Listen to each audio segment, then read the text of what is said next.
and welcome to the July edition of the IQ Media Hub Masterclass. The months are flying by and we're back with another edition.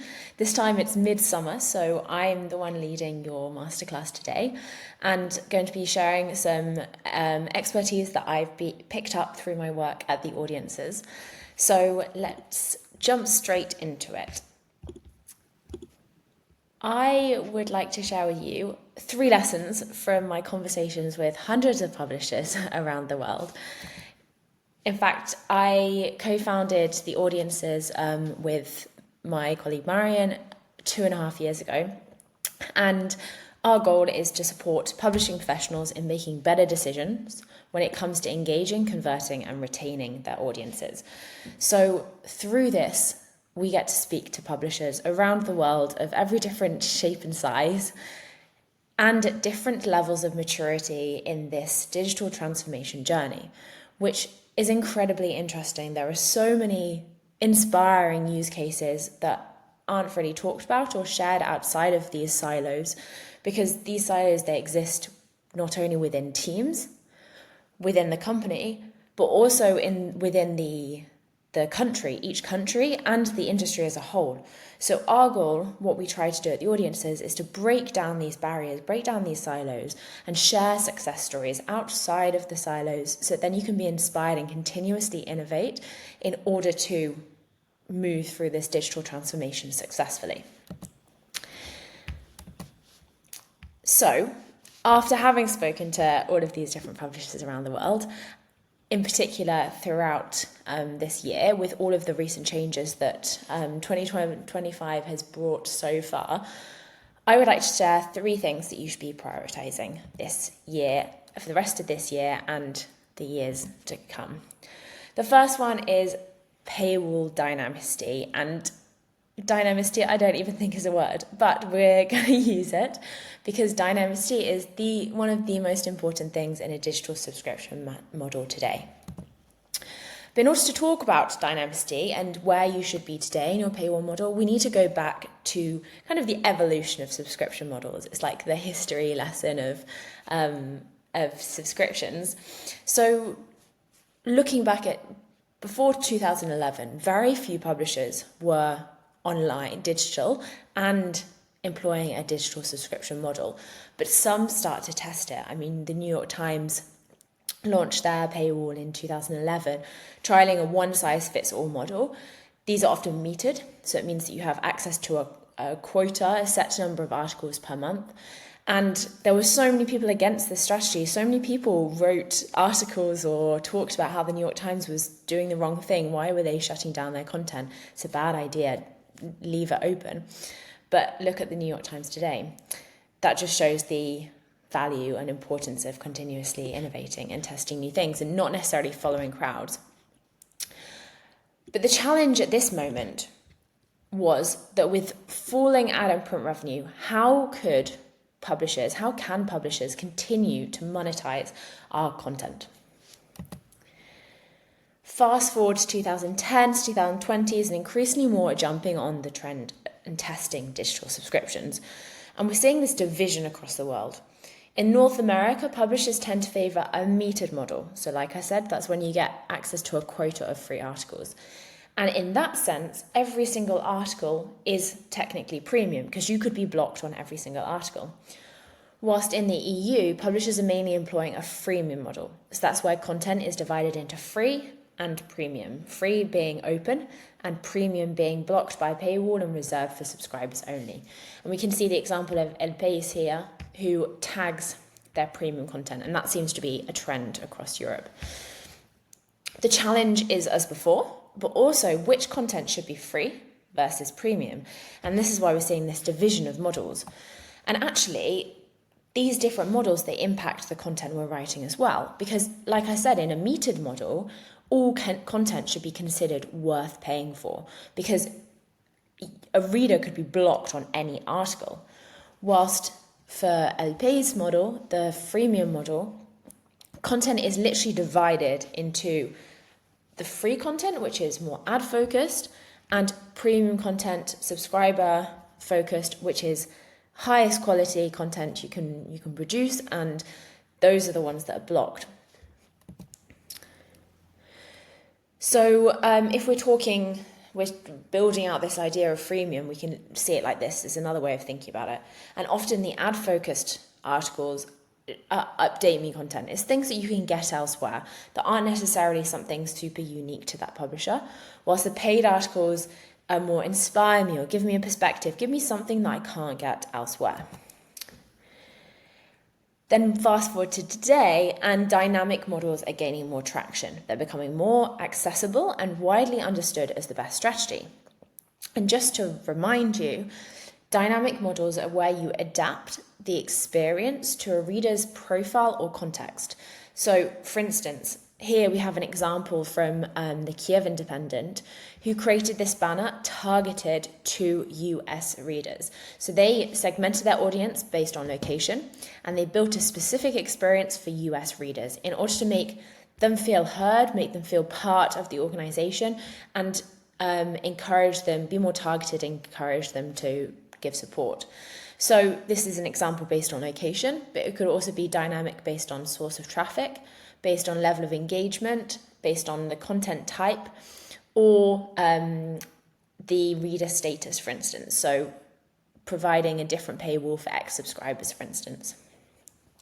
The challenge is as before, but also how can we maximize the value of each reader and diversify our revenue streams? Because ultimately, a dynamic model accepts that not every reader is ready to just subscribe right now. So if we are presenting every single reader with exactly the same messaging, blocking them in the same way on the same content, they're all going to react differently. So how can we adapt our experience in order to fit and best convert or best monetize each reader based on their behavior? So what can we learn from this timeline? Well, we should be asking less of these kind of questions. What percentage of articles should I block? How many articles to offer for free before the paywall? How do I decide which content should be free versus premium? Which paywall model should I be using? Why? Because it depends. It depends on, obviously, you, which publisher you work for and your level of maturity, but also each individual reader who comes to your site. So instead, we should look at how we can maximize the ARPU, the average revenue per user of each reader. And if I just kind of prove this even more, if we think about fitting readers into this engagement block, so we've got active days per week, so days with at least 10 seconds of media time. And this is media time, so seconds active on the website. And what's shocking is that if we look at this next one, 95% of readers fall into this low engagement group. Our goal is to have people up in this top corner, champions that spend a lot of time on site and talk about you with others. But only 5% of users are on this bit. So if we're employing a dynamic model in this scenario, for instance, the 95% of users, the goal should be to increase engagement. They're not ready to subscribe. We need to move them through the funnel, show them the value that you have on offer, introduce them to your premium products, and slowly block and get more and more value from them. That could be data to start off with, newsletter sign up, app download, before moving towards subscriptions. Whilst for this 5% of users, the goal should be to convert to subscriptions. So if we go back to this idea that we built before, we can add on dynamic layers to a freemium base. For instance, for free articles, we could leave them mainly open, but it depends on level of engagement. So they're fully open for our less engaged readers, but our more engaged readers could maybe be presented with a registration wall or a subscription banner in order to encourage them to convert. Whilst paid premium articles, these could be mainly closed, but again, depending on level of engagement. So maybe you could offer one of these articles for free to less engaged readers in order to introduce them to what you have on offer, whilst your fully engaged, highly engaged audiences can be blocked on the first time. Then you can add more layers of dynamicity. I mean, this is a very simple but effective way to start with dynamicity. But of course, you can adapt more than just that, or adapt to more than just level of engagement. You can also adapt to device type, so mobile versus desktop. Content tags, so the topic, the author, the reader's location, their status, whether they're ex-subscriber, registered member, event attendee, or source of traffic. I mean, someone coming from social media, they're less likely to know you yet, whereas someone coming from one of your newsletters, they clearly read you already, you're coming to their inbox, so they should be treated differently. And importantly, I think the assumption is that dynamicity means opening more of your content, and it doesn't at all. You can have a full blocking paywall strategy, so a hard paywall strategy where all content is blocked, and still employ dynamic elements in order to improve your conversions. For instance, by adapting messaging and pricing. So Jeune Afrique Group, they have 3 brands, 2 in French and 1 in English, and they have a very wide audience across Africa and Europe. So what they wanted to do is they wanted to segment their readers based on the context, so the country group. They grouped their readers based on the country they're in, and then segmented countries based on the propensity to subscribe in that country and the currency. Then the second layer of segmentation was based on the user's profile, so their RFV score, their recency, frequency, and volume of visit score, which is an engagement metric. So, for instance, this first level of segmentation based on country group. So we have low conversion rate, medium, high, mobile money countries, this is like PayPal, and low priority. So they used average conversion rate, currency, and preferred payment method to create these groups. Then for their RFV score, they implemented this into a 4-tiered segmentation based on time since last visit, number of visits in the last 90 days, number of articles read in the last 90 days. So looking at this, we can see that actually that they created an offer, a specific offer or specific messaging for each of these groups. So a reader that is low engagement and in a low conversion rate country will see a different messaging and offer than someone who is highly engaged and is in the high conversion rate box. So just to show you this, for instance, in the Eurozone, we're seeing euros, and in mobile money countries, we're seeing all of these different ways of being able to convert to push down that barrier to converting. That's a very simple example, but what really performed the best was based on promotions and offers. So for high propensity countries and high readers with a high RFV score, the paywall promoted 50% off an annual subscription. So this is really pushing retention. It's the CTA button says join the community. It's very much about a sense of belonging and being part of something bigger and passing to that next level. The text below here, it lists the advantages of subscribing and what benefits they get, because ultimately someone who's already engaged, they understand who Jeune Afrique are. They've already read their stories, they know what the publisher is about, but what they want to know is, why should I subscribe? What more can I get that I'm not getting already? And I'm already getting this for free, so what can I get on top? What is my money going towards? Whilst those in a low propensity country with low RFV score will push a monthly subscription with low price and very little, no commitment. So it's all about reassuring and creating a low barrier to entry. So the focus is on their value proposition. Who are Jeune Afrique?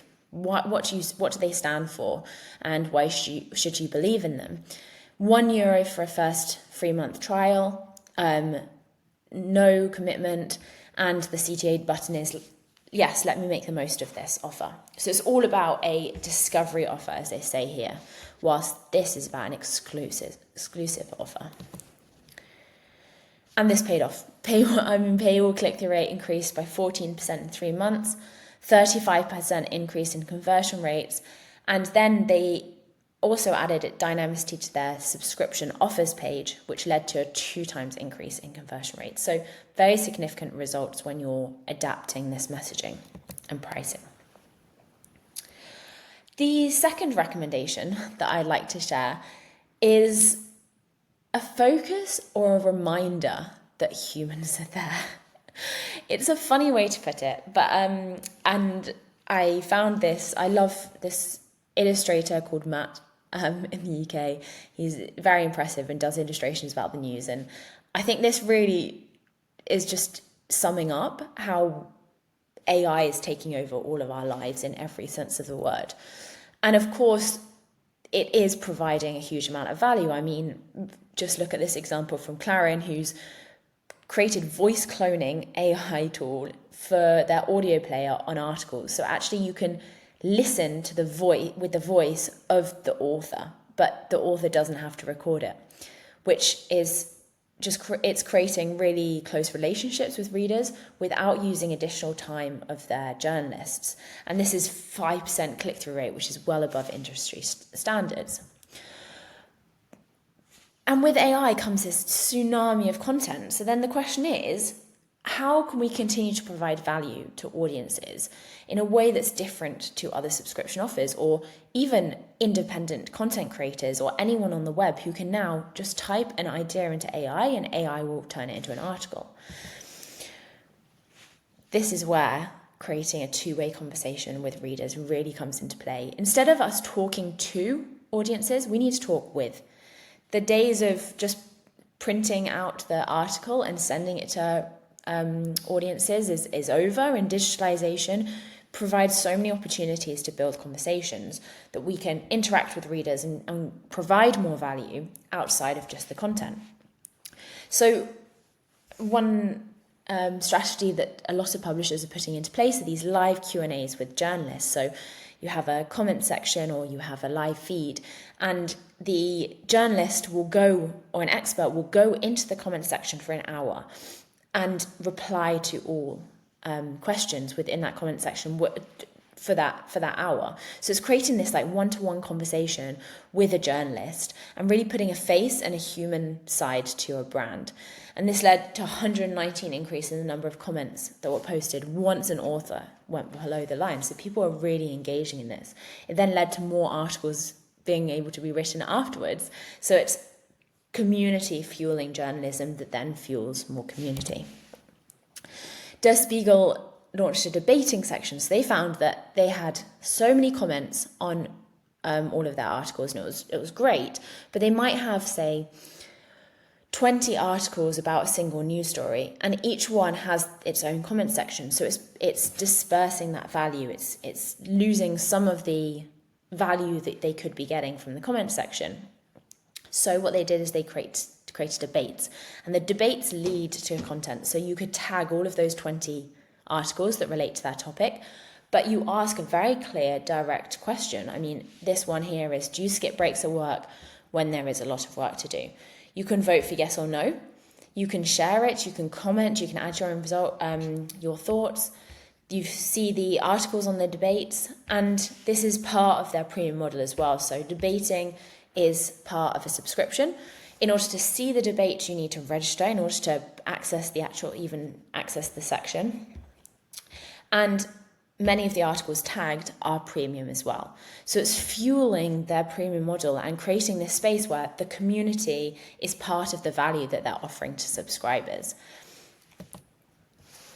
And bringing readers into journalism, creating that face for your brand. I mean, humans create relationships with other humans, and that's really a staple of what this community building is all about. The Globe and Mail, they really took this human relationship building thing seriously and have, created call-outs in articles, which is not necessarily anything new, but they've done this around themes of happiness, and they have a happiness journalist and happiness editor, which is just incredible. And there are articles that she's written about happy people that they've been sent in by the readers is focusing on real people's lives and sharing best practices and recommendations from these happy people in order to help others be happy as well. And so it's creating connections and real stories that people care about that also then fuels the community. Daily Maverick went a step further, and they actually integrated this kind of reader profiling into the onboarding journey for new subscribers. So, they have a membership model. Their members are called insiders, and they're asked, what is your work status? What industry are you in? What is your profession? And they also ask whether you have any expertise outside of your profession. And this has created a contactable database of insiders who are specializing in different areas. So say someone's written, here we've got an example, for instance, of a journalist who's writing an article about something financial. And they've contacted Jonathan Cruz, who's a chartered accountant and Daily Maverick insider. So not only do journalists have direct access to people who are engaged in their work and very open and ready to support the journalists and provide stories, but also if I'm an insider and I'm reading this, I want to be in that article. I want to be the next Daily Maverick insider that's featured inside of an article. And so I'm more likely to be engaged because I see myself inside of the journalism. And from outside of the industry, Workweek actually create this kind of matchmaking for their new members. So we're asked about what we're excited to learn about and what we're an expert in. And then we match with people based on that. So people will come to us saying, I'm an expert in what you want to learn. Let's talk. Whilst then the other way around, if I'm an expert in something, then I can share my experience with other people who are looking to learn in that area, develop in that area. And maybe this isn't necessarily applicable to news in its direct sense, but I think it's showing this idea of actually the power of our platforms for connecting people. And my third and final one is cancellation. And I mean, cancellation is a huge topic at the moment with so many new regulations coming into play. But one of the biggest ones is about hiding the cancellation button or not making it so hard to cancel that people can't cancel or don't want to cancel. And it's just not the solution. And in fact, so many publishers who are testing longer cancellation journeys and making it easy to unsubscribe, they're actually finding that it's improving retention rates. So I mentioned regulations, so some of these coming into play. I know that actually the click to cancel regulation in the US has been cancelled, ironically. But it's being introduced in the UK and it was introduced in France a few years ago, this idea that you had to be able to unsubscribe in 3 clicks or less. And if you subscribed online, you've got to be able to cancel online as well in exactly the same way. And many people assumed this would be a challenge, that this is a problem, that this is creating more difficulty for news publishers. But actually, I see this as an opportunity rather than a threat. Because by making it easy to leave, you keep the door open for readers to come back in the future. It's all about this idea of primacy and recency. So basically, in short, we as humans tend to recall our experiences at the start of a relationship and our most recent experiences. The start bit, that's where onboarding is so essential. The end bit, that's where cancellation needs to be made easy, because if you have a bad cancellation experience, you're going to tell people about it. You're going to talk about it to others, and you're not going to want to come back as well, personally, because it was so difficult to leave that you don't want to have to go through that again. And it also leaves a negative thought about the brand as a whole. But ultimately, it's about finding a balance. You want to encourage people to rethink and change their mind without making that barrier too high. So it's about balancing and making it too easy and too frustrating. So how can you do this? Well, firstly, ask why and use this information to inform the next step. So why would you like to cancel the Athletic subscription from this example? Highlight loss aversion. So what is someone losing when they cancel? And Canva has a great example of this, where they say they list 3 of the premium features, premium elements, templates, and animations, and shows how many of these I've used in since creating my subscription. But I'm going to lose all of these and not have access to them once I cancel. And offer options. Ideally, adapted options based on the first questionnaire, but not too many. So maybe offering a discount on a year subscription that's high retaining as well, and offering the opportunity to chat. But most importantly, it's reminding us to retain prior to cancellation. If hiding the cancellation button is the solution, there's a problem before then. And that needs to be sorted out.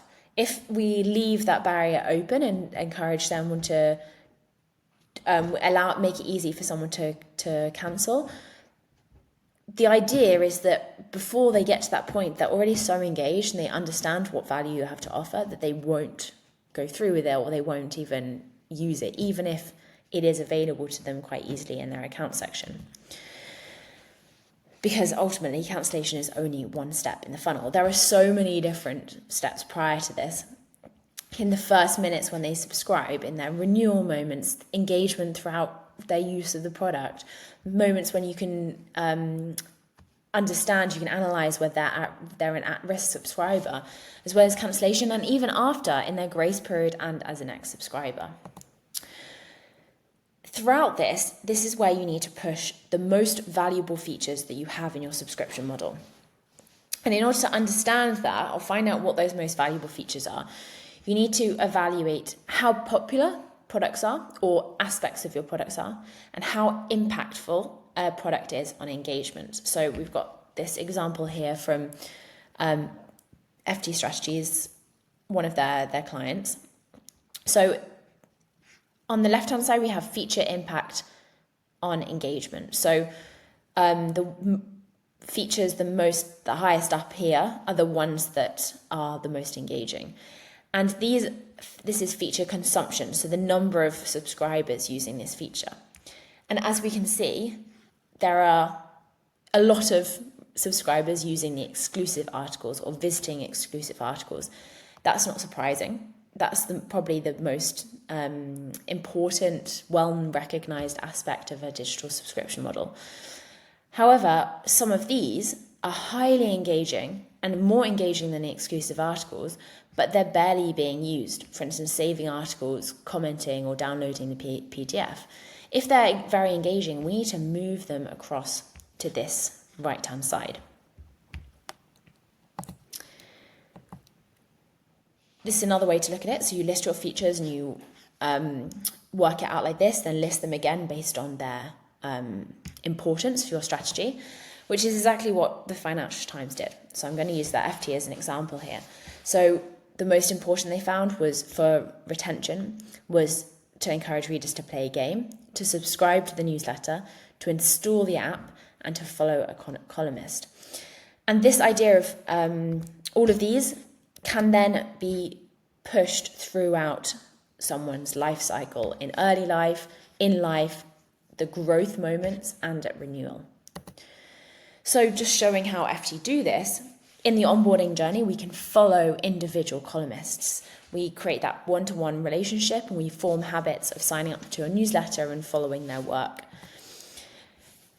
We're always encouraged to personalize our experience, to follow more topics and to get notified when new content is released. So in the title section, we can add this section to my FT.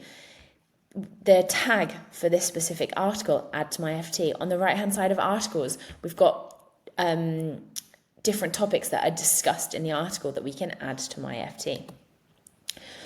We have a whole page for encouraging us to have a quick and easy start with my FT feed. We can just, in single click, we can follow different topics. This is highlighted in the offboarding journey.